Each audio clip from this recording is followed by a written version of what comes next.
Lythlet Tyrell was ordinarily fond of lightning bees, but on this rainy winter's night she wished they would silence their incessant buzzing. She stood beneath the streetlight, shivering in the cold. A hive hovered overhead, the colony whirring as its thumb-sized citizens illuminated the street. Two were squabbling, their droning dissonance heightening her agitation.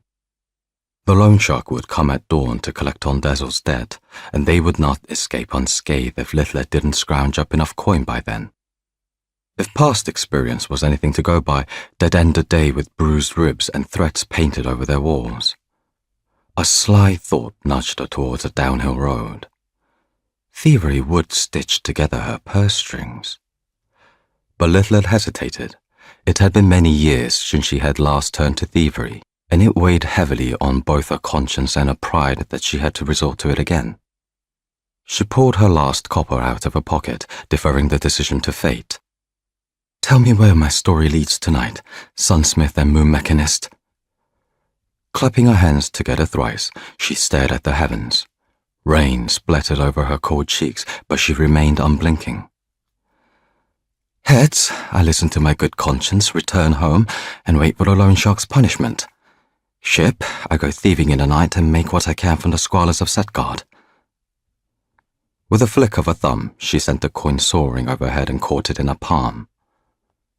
The fated ship stared back at her. "Thy will be done," she murmured, pocketing the coin and taking a deep breath. She pulled her hood up and began to hunt. She could not risk making a single mistake, and the fires of her wit were being stoked to a full flame tonight. Darrow Road, Mandel Lane, Wisteria Alley. She regarded each with a prompt judgment, a calculation of all the variables present and their potential outcomes. Too brightly lit, she would be seen far too easily. Too sparsely crowded, she needed a blur of people to disappear into. Too many portals and rubbish heaps lining this road. It was risky having such terrain if she had to run away. She turned away from one man, his impressive build too risky for her to challenge. A lithe woman smoking a pipe under a street type was less so, but her coat was so thin she would immediately notice a stray hand entering her pockets. That slope-shouldered man was the best so far, seeing how distracted he was by the woman at his side. But Lythlet had seen him 2 streets earlier, emptying his entire purse at a hawker's stall on a serving of fried mashed josper berries mixed with macroot lime leaves, which he now split with his lady friend. She'd be wasting her time on a man with nothing left in his pocket, and even if he had the coin to spare, she couldn't quite muster the energy to ruin what was possibly a rare romantic night for him. Then the perfect victim emerged on the bustling road of Fifth Down Avenue, the heavens serving her a careless lacquer on a silver platter as her eyes fell upon the pocket of a thick winter coat scuttling across the street.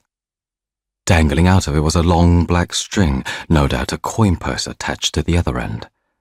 It took a shocking naivety to not mind one's pockets in southeast Setgard. She slinked through the crowd, strides lengthening as her heartbeat crescendoed. But her steps slowed her stride away from her prey, bravado vanishing. No, not him.